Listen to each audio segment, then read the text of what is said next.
લોકશાહી છે। આપણા સાથે જ આઝાદ થયેલો પાકિસ્તાન, ત્યાં વારંવાર સમસ્યાઓ થઈ, મિલિટરી રૂલ આવ્યો।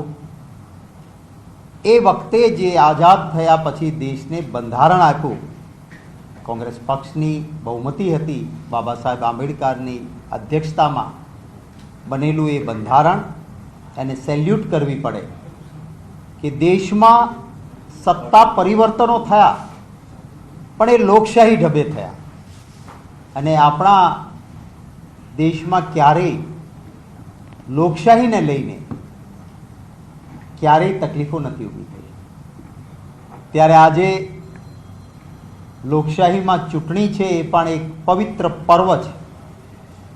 આખરે લોકોના હાથમાં સત્તા છે કે શાસન કોને આપવું। આજે ચૂંટણી પંચે 7 ફેઝમાં દેશની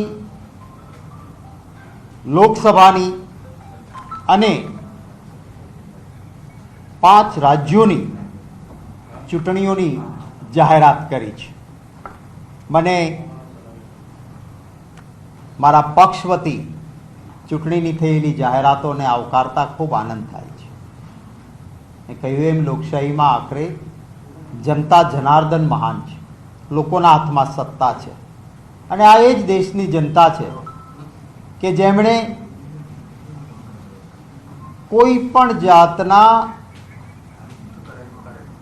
વાયોલન્સ એટલે કે તોફાન, કોઈ પણ જાતના હુલ્લડો વગર લોકશાહી ઢબે સત્તાના પરિવર્તન કર્યા છે। એક સમય એવો પણ હતો કે જ્યારે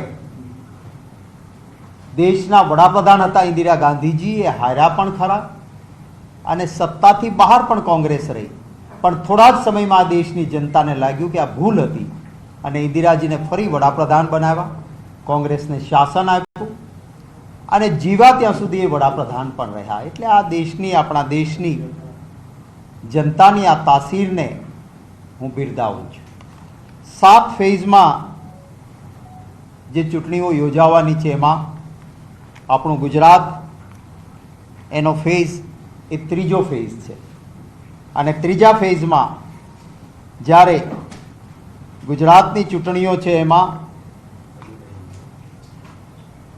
નોટિફિકેશન જે છે એ 16 માર્ચે આવશે, 12 એપ્રિલે ગેઝેટમાં નોટિફિકેશન પ્રસિદ્ધ થશે। જે લાસ્ટ ડેટ ઓફ નોમિનેશન એટલે કે ફોર્મ ભરવાની છેલ્લી તારીખ 19 એપ્રિલ રહેશે, ચકાસણી 20 એપ્રિલે થશે, પાછા ખેંચવાની તારીખ છે 22 એપ્રિલ રહેશે અને 7 મેના દિવસે મતદાનનો દિવસ રહેશે અને 4 જૂને સમગ્ર દેશની સાથે મતગણતરી થવાની છે। અમે અમારી તૈયારીઓ કરી છે। પહેલી વખત એક એવો પણ પ્રયોગ કર્યો કે કાર્યકર્તાઓનો અવાજ સાંભળવાની પણ કોશિશ કરી। અમારા સિનિયર આગેવાનો જિલ્લા મથક પર પણ ગયા અને એ પછી અમારી પ્રદેશ ઇલેક્શન કમિટી, સ્ક્રુટિની કમિટી અને ત્યારબાદ અમારી સેન્ટ્રલ ઇલેક્શન કમિટીએ 7 ઉમેદવારોની ઓલરેડી જાહેરાત પણ કરી દીધી છે। જે બાકી રહેતું કામ છે એ પણ અમે સમયાંતરે પૂરું કરીને આપની સમક્ષ આ વાત લાવીશું। જ્યારે ચૂંટણી આવી છે ત્યારે હું ગુજરાતના મતદાતાઓને પણ કોંગ્રેસ પક્ષ વતી વિનંતી કરીશ કે આપ દિલ અને દિમાગ બંને લગાવજો। આપણે તો ગુજરાતી છીએ, કહે છે કે શબ્દ પણ બોલીએ તો ત્રાજવામાં તોડીને બોલનારા લોકો છીએ, ત્યારે આપની કોઠાસૂઝનો ઉપયોગ કરજો। લાંબા સમયથી ભારતીય જનતા પાર્ટીનું શાસન એ ગુજરાતમાં છે। આપના ત્રાજવામાં મૂકજો તો ખરા કે આપણે ગુજરાતી તરીકે ક્યાં નફો કર્યો છે ને ક્યાં નુકસાન કર્યું છે। હું પણ સત્તામાં ગુજરાતની જનતાના આશીર્વાદથી મારા પક્ષની સરકાર હતી, મિનિસ્ટર રહ્યો, 92માં જ્યારે અમારા કોંગ્રેસ પક્ષની સરકાર હતી ત્યારે આખા દેશમાં કાગળ ઉપરના એમઓયુ નહીં, સાચું મૂડીરોકાણ સૌથી વધારે કોઈ એક રાજ્યમાં આવ્યું, મુંબઈ કે મહારાષ્ટ્રને ટક્કર મારીને નંબર 1 પર, તો આપણું ગુજરાત આવ્યું હતું. એશિયાની સૌથી બે મોટી રિફાઇનરી, એકબીજા સાથે સ્પર્ધા કરતી કંપનીઓ એસઆર અને રિલાયન્સ, એની રિફાઇનરીઓ જામનગરમાં, આપણે કહ્યું કે પછાત જિલ્લાને સ્થાન આપો તો જામનગરમાં આવ્યું. જનરલ મોટર્સનું કારખાનું પંચમહાલમાં આવ્યું, વડોદરાથી લઈને આખો ઇન્ડસ્ટ્રીયલ કોરિડોર થયો. અને જે વાત કરી હતી એમાં મારો આમ ગુજરાતી, મધ્યમ વર્ગનો ગુજરાતી, મારો ગરીબ ગુજરાતી ભાઈ, એના કલ્યાણ માટે કામ થયું. મુઠ્ઠીભર ઉદ્યોગપતિ માલામાલ થાય અને આમ ગુજરાતી નુકસાનીમાં જાય એવું નહોતું કહ્યું.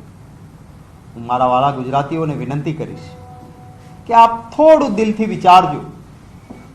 આજે ગેરંટીની જે વાતો કરે છે, એમણે 2014માં 2019માં જે ગેરંટીઓ ગુજરાતને આપી હતી, એ ગેરંટીઓમાંથી આપણને શું મળ્યું? શું કહ્યું હતું? 2 કરોડ નોકરીઓ ખોલીશું. હતી એની નોકરીઓ ઓછી થઈ ગઈ. આજે યુવાન બેરોજગાર છે.